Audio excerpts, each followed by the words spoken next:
Sinai. And it is Sinai. Chapter 12 from verse 7. Usithola by isipho Sinai. Isiphiwo into iphiwayo ndithi. Awuyisebenzelanga vele imphiwe nje. Hallelujah. Yabona isipho sokuqala, isiphiwo sokuphilisa abagulayo, isiphiwo sokuvusa abafileyo, isiphiwo sokuthetha ngelimi ezintsha, isiphiwo sokukhona ezolimi ziyabazo. Umzabane thina opowerful evangelini asiboni ngesiphiwo. Hoy, uzothena ukuhlabela kwesithixo abantu bangena bonke imasizothi waba nothixo ulethi awuhambi nothixo ngesiphiwo. Isiphiwo ayona nto sibona ngayo. Umuntu simbona ngesikhawu. Fruits of the Holy Spirit, not the gift of the Holy Spirit. The fruits. Hallelujah. Into esibhekayo empilo waba nothixo sisikhala. Athi uYesu mnandi kumjika wenyaniso. Umlimi wawo ngubawo. Nina ningamasele. Iseleke. Elingathela isikhawu. Niyalikhawula. Nilifake empilweni.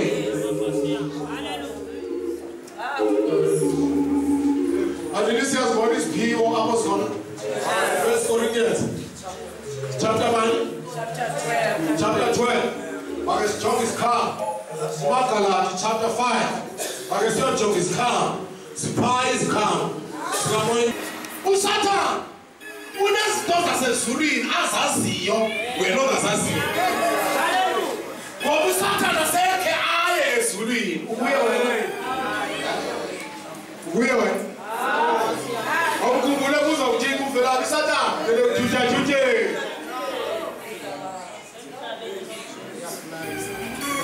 Yeni na ibhekene lento ndiyithethayo. Sokuqalasela lento ndiyithethayo. Usathane ku-great khali wena ungumistiri.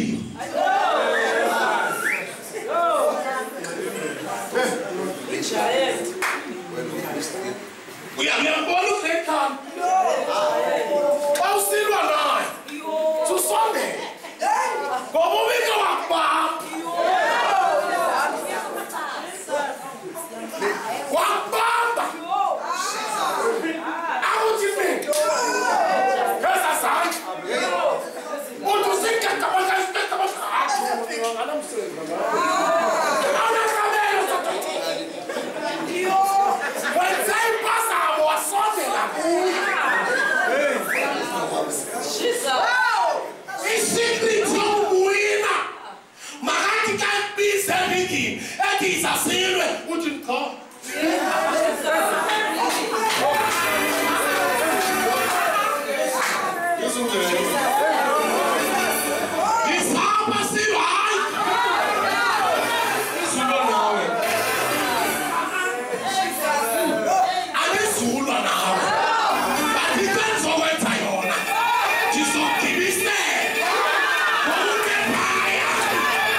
jab. Ukuhlobo lephathi ekuthiwa zihook. Ukusatha ihook zakhe. Xa ukuthi hamba phakathi. Ukushaya aphakathi amatyala. Amatyala. Uthi kawuqala ukuyaqina. Awuthi hook. Akushaya abantwana. Awuthi abheka. Akushaya ngokubhala imali. Ziphanthi zakhe. Ukusumkhale kahle. Sumotha.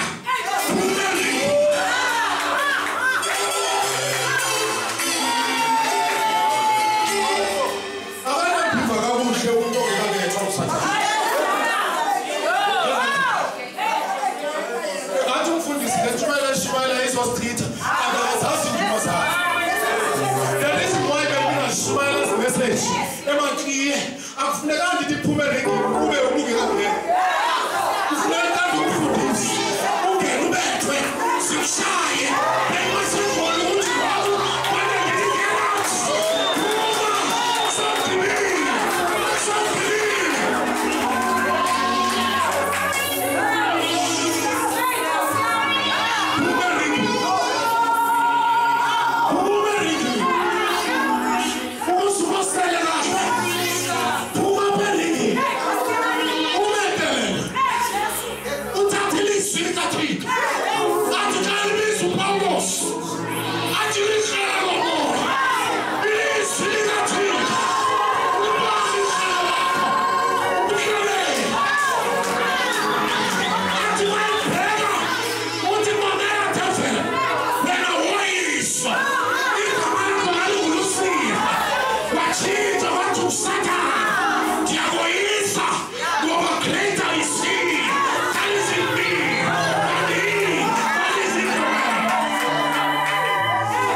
by blow.